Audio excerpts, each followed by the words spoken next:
10வது இடத்த பிடிச்ச இந்த வருஷத்தோட பெஸ்ட் ஃபிலிம் என்னன்னு பார்த்தீங்கன்னா ஆகஸ்ட் 16, 1947. இந்த படத்தை பொன்குமார் அப்படின்றவர் தான் இயக்கியிருக்காரு. அவருக்கு இது வந்து ஒரு டெபியூட் ஃபிலிம். இவர் வந்து ஏஆர் முருகதாஸோட அசிஸ்டண்ட்டாக இருந்ததுனால இந்த படத்தை ஏஆர் முருகதாஸே வந்து ப்ரொடியூஸும் பண்ணியிருக்காரு. இந்த படத்தோட பிளாட் என்னன்னு பார்த்தீங்கன்னா, சுதந்திரம் கிடைக்க போதுன்னே தெரியாமல் ஒரு ஊர் மக்கள் இருக்காங்க. அது ஏன் அவங்களுக்கு தெரியல, அதுக்கு அடுத்த நாள் அந்த ஊரில் என்ன நடக்குது அப்படின்ற ஒரு விஷயத்தை தான் யூனிக்காக நிறைய கமர்ஷியல் எலிமெண்ட்ஸ் ஆட் பண்ணி சொல்லியிருக்காங்க. எஸ்பெஷலி இந்த படத்தோட வில்லனை பற்றி சொல்லியே ஆகணும். ஏன் அப்படின்னா, ஜாலியன் வாலாபாக் படுகொலைக்கு ஐடியா கொடுத்ததே இவர் தான் அப்படின்னு நிறைய விஷயங்கள் வந்து இந்த படம் ஃபுல்லாக வந்து அவருக்கு வந்து வெயிட்டேஜ் கொடுத்துட்டே இருந்தாங்க. பார்க்குற எல்லாருக்குமே வந்து ஒரு பயங்கரமான ஒரு பயத்தை வந்து கிரியேட் பண்ணுற மாதிரியான ஒரு கேரக்டர் வந்து போர்ட்ரே பண்ணிக்கிட்டே இருந்தாங்க. அது போக இந்த படத்தில் வந்து மியூசிக்கும் ரொம்பவே நல்லா இருந்தது, காமெடி சீன்ஸுமே நல்லா ஒர்க் அவுட் ஆயிருந்தது. கௌதம் கார்த்திக்குமே இது வந்து அவரோட கெரியரில் ஒரு நல்ல படம்னே சொல்லலாம். இந்த படத்தில் நடித்த ஹீரோயினுமே வந்து நல்ல பெர்ஃபார்மன்ஸை டெலிவர் பண்ணியிருக்காங்க.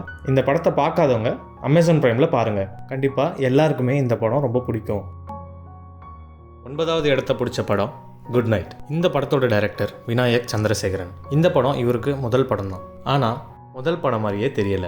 இந்த படத்தில் ஜெய்பீம் படத்தோட ஃபேமில் வந்த மணிகண்டன்றவர் தான் லீடாக நடிச்சிருக்காரு. அது போக ஹீரோனா யார் பண்ணியிருக்காங்க அப்படின்னு பார்த்தீங்கன்னா, முதல் நீ முடியும் நீ படத்தில் லீடாக பண்ண மீதா ரகுநாத்ன்றவங்களும் நடிச்சிருக்காங்க. இந்த படத்தில் நடித்த சப்போர்ட்டிங் கேரக்டர்ஸ் எல்லாருமே அவங்களோட பெஸ்ட்டை கொடுத்துருக்காங்க. அது போக படத்தோட மியூசிக்கும் நல்லா இருந்தது, சினிமோட்டோகிராஃபி நல்லா இருந்தது. ஒரு ஆவரேஜ் மிடில் கிளாஸ் ஃபேமிலியில் இருக்க ஒரு பையன் கொரட்டை விடுறதுனால என்னென்ன பிரச்சனையெல்லாம் ஃபேஸ் பண்ணுறான் அப்படின்றது தான் இந்த கதையோட கருவே. ஒரு ஆவரேஜ் மிடில் கிளாஸ் ஃபேமிலியில் டெய்லி என்ன மாதிரியான பிரச்சனைகள் சச்சரவுகள்லாம் வரும் அப்படின்றத ஆடியன்ஸ் எல்லாருக்குமே நல்லா கனெக்ட் ஆகிற மாதிரி இந்த படத்தை எடுத்திருக்காங்க. இந்த படம் சக்ஸஸ் ஆனதுக்கான கிரெடிட் இந்த படத்தில் நடித்த எல்லா ஆர்டிஸ்டையுமே போய் சேரும். அந்தளவுக்கு அவங்களோட பெர்ஃபார்மன்ஸ் வந்து ரொம்பவே நல்லா இருந்தது. மொத்தத்தில் நல்ல காமெடி கலந்த ஒரு ஃபீல் குட் மூவி. இந்த படத்தை பார்க்காம மிஸ் பண்ணவங்க ஹாட்ஸ்டாரில் இருக்குது, போய் பார்த்துக்குங்க. 8th பிளேஸில் இருக்க படம் இருகப்பற்று. இந்த படத்தோட டைரக்டரோட பேர் யுவராஜ் தயாளன். இந்த படத்தில் 3 different couples and there marriage life problems அப்படின்றது தான் ஒரு டாப்பிக்காக எடுத்து பேசியிருப்பாங்க. இந்த படத்தில் நடித்த ஆர்டிஸ்ட் யார் யாருன்னு பார்த்தீங்கன்னா, ஸ்ரதா ஸ்ரீநாத், விக்ரம் பிரபு, விதாத், ஸ்ரீ, அபர்ணதி, சானியா ஐயப்பன். இவங்க எல்லாரும் அவங்களோட பெஸ்ட்டான பர்ஃபார்மன்ஸை கொடுத்து இந்த படத்தோட சக்ஸஸ்க்கு வழிவகுத்திருக்காங்க. ஒருத்தரை வெறுக்கிறதுக்கு 1000 காரணங்கள் இருந்தாலும் அவங்கள நேசிக்கிறதுக்கு ஒரு விஷயம் இருந்தாலும் போதும், அவங்கள விடாமல் இருக்க பிடிச்சிக்குங்க. இதுதான் இந்த படத்தோட கதைக்கரு.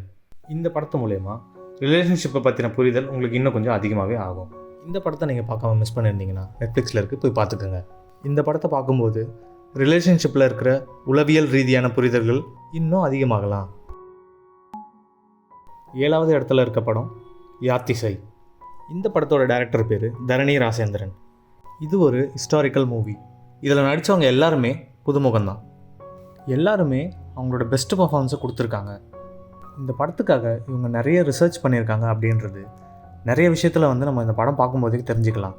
உதாரணத்துக்கு இதில் யூஸ் பண்ண ப்ராப்ஸாக இருக்கட்டும், இதில் இவங்க பேசப்பட்ட தமிழ் மொழியோட வடிவமாக இருக்கட்டும், முழுக்க வித்தியாசமாக இருந்தது.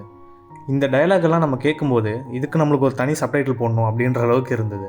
அந்த காலகட்டத்தில் இப்படி தான் உபயோகிச்சிருப்பாங்க அப்படின்னு அவங்களும் சொல்லியிருக்காங்க ரிசர்ச் பண்ணி. லோ பட்ஜெட்டில் ஒரு ஹிஸ்டாரிக்கல் மூவி எடுக்கிறதுன்றது சாதாரண விஷயமே இல்லை. ஆனால் இவங்க அதை சக்ஸஸ்ஃபுல்லாகவே எடுத்து காமிச்சிருக்காங்க. இந்த படம் பார்க்கும்போது உங்கள் பொறுமையை கொஞ்சம் சோதிக்கிற மாதிரியே இருக்கும். காரணம் என்னென்னா, இதில் பேசுகிற தமிழ் மொழி தான், அதுதான் கொஞ்சம் அண்டர்ஸ்டாண்ட் பண்ணுறதுக்கு கொஞ்சம் கஷ்டமாகவே இருக்கும். ஆனால் கடைசியாக பார்த்து முடிக்கும்போது ஒரு நல்ல படம் பார்த்த ஃபீல் கிடைக்கும். இந்த படம் பார்க்காம இருக்கிறவங்க அமேசான் பிரைமில் போய் பார்த்துக்கோங்க. 6வது இடத்துல இருக்க படம் டாடா. இந்த படத்தோட டைரக்டர் பேர் கணேஷ் கே பாபு. இந்த படம் இவரோட ஃபஸ்ட்டு படம் மாதிரியே தெரியல. இந்த படத்தில் கவினும் அபர்ணாதாஸும் லீடாக பண்ணியிருக்காங்க. கதைப்படி கவினும் அபர்ணாதாஸும் ரிலேஷன்ஷிப்பில் இருக்கும்போது அபர்ணாதாஸ் ப்ரெக்னென்ட் ஆயிடுறாங்க. அங்கேருந்து 2 பேருமே அவங்களோட கம்ஃபர்ட் ஜோன்லேருந்து வேற ஒரு சுச்சுவேஷனுக்கு தள்ளப்படுறாங்க. அங்கேருந்து கதை எப்படி போகுது, கடைசியில் என்னதான் ஆச்சு அப்படின்றது தான் இந்த படத்தோட கதை. இந்த படத்தில் இருக்க சாங்ஸ் அண்ட் பிஜிஎம்ஸ் ரொம்பவே இந்த படத்துக்கு சப்போர்ட்டாக இருந்திருக்கு. இந்த படத்தில் நிறைய இடத்துல காமெடி சீன்ஸ் நல்லாவே ஒர்க் அவுட் ஆயிருக்கு. எமோஷன் சீன்ஸ் எல்லாமே ஆடியன்ஸுக்கு ரொம்ப கனெக்ட் ஆச்சு. அதனாலேயே இந்த படம் ரொம்ப ரசிக்கும்படியாக இருந்தது. மொத்தத்தில் இந்த படம் இந்த வருஷத்தோட நல்ல ஃபேமிலி என்டர்டெய்னர். இந்த படம் பார்க்காம மிஸ் பண்ணியிருந்தீங்கன்னா அமேசான் பிரைமில் இருக்குது, பார்த்துக்கோங்க. 5வது இடத்துல இருக்க படம் கூழாங்கல்.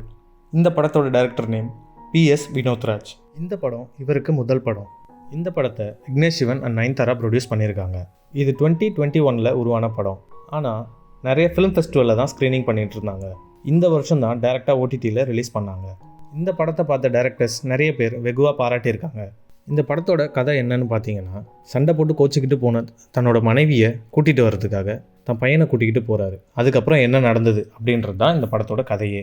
யூஸ்வலாக நம்மளுக்கு தெரிஞ்ச இந்த கமர்ஷியல் எலிமெண்ட்ஸ் எல்லாம் இருக்கிற படம் இல்லாமல் புதுசாக ஏதாவது பார்க்கணும் அப்படின்னு நீங்கள் நினச்சிங்கன்னா இந்த படத்தை தாராளமாக நீங்கள் பார்க்கலாம். சோனி லைவ்லேயே இருக்குது. 4வது இடத்துல இருக்க படம் போர் தொழில். இந்த படத்தோட டைரக்டர் நேம் விக்னேஷ் ராஜா. இவருக்கு இது முதல் படம். இந்த வருஷம் ரிலீஸ் ஆன நல்ல ஒரு கிரைம் த்ரில்லர் படம் போர் தொழில். இந்த படத்தில் சரத்குமார், அசோக் செல்வன், நிக்கிலா விமல் நடிச்சிருக்காங்க. இவங்க 3 பேருமே அவங்களோட நல்ல பர்ஃபார்மன்ஸை இதில் டெலிவர் பண்ணியிருக்காங்க. இதில் 3 பேருக்கும் இருக்கக்கூடிய கேரக்டரைசேஷன்ஸ் ரொம்பவே நல்லா எழுதி அதை எக்ஸிக்யூட்டும் பண்ணியிருக்காங்க. யூஸ்வலாக எல்லா கிரைம் த்ரில்லர் படங்கள்லையும் இருக்கிற மாதிரி இதில் இருக்க ட்விஸ்ட் அண்ட் டர்ன்ஸ் ரொம்பவே ஒர்க் அவுட் ஆகிருக்கு. இந்த படத்தில் சினிமாட்டோகிராஃபி அண்ட் பிஜிஎம் ரொம்பவே நல்லா இருந்தது. இந்த வருஷத்தில் வந்த ஒன் ஆஃப் த பெஸ்ட் படம்னே சொல்லலாம். அதுவும் கிரைம் த்ரில்லாக வந்த படம் இதுதான் ரொம்ப பெஸ்ட்டாக இருந்ததுன்னு சொல்லலாம். இந்த படத்தை பார்க்காம மிஸ் பண்ணவங்க கண்டிப்பாக பாருங்கள். இந்த படம் சோனி லைவ்ல இருக்குது. 3வது இடத்துல இருக்க படம் சித்தா.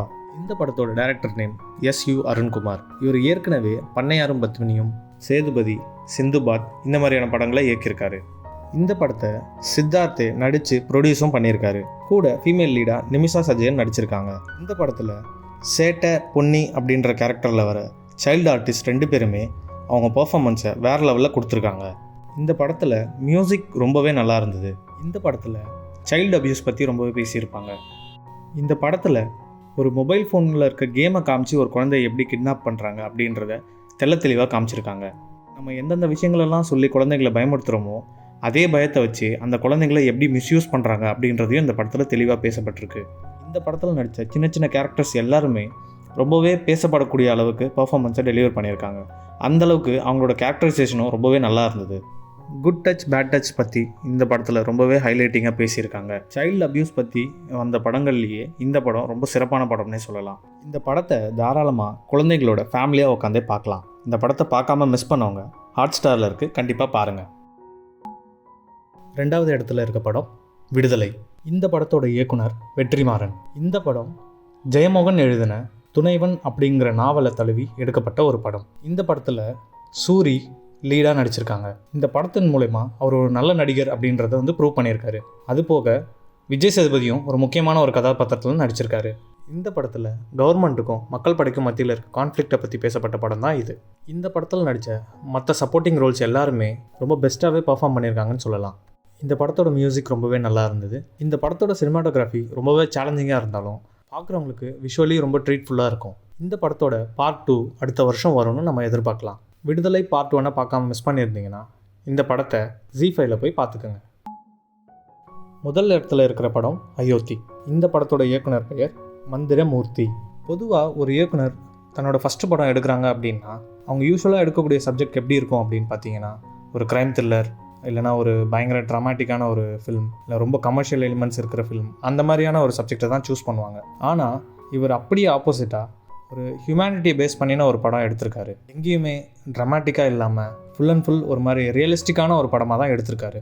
இந்த படம் பார்த்து முடிக்கிறப்ப ஒரு நல்ல மனநிறைவை கொடுக்கும்னே சொல்லலாம். இந்த காலகட்டத்துக்கு தேவையான ஒரு கண்டென்ட் தான் இந்த படம். இதில் பெர்ஃபார்ம் பண்ண ஒவ்வொரு ஆர்டிஸ்ட்டும் அவங்களோட எமோஷன்ஸையும் அவங்க என்ன சொல்ல வராங்க அப்படின்றதையும் அவங்களோட ஆக்டிங்லேயே நல்லாவே கன்வே பண்ணியிருப்பாங்க. இந்த படத்தோட ஸ்க்ரீன் பிளே ரொம்ப லார்ஜர் தென் லைஃப் அப்படின்லாம் இல்லாமல் ரொம்ப யதார்த்தமான நிகழ்வுகளையே வடிவமைச்சு படமாக ஆக்கியிருக்காங்க. இந்த படம் தியேட்டரில் வந்ததை விட OTTயில் ரிலீஸ் ஆனப்போ மக்கள் மத்தியில் ரொம்பவே ரீச் கிடச்சிது. இந்த படத்தை பார்க்காம மிஸ் பண்ணியிருந்தீங்கன்னா ZEE5ல இருக்குது, பார்த்துக்கோங்க.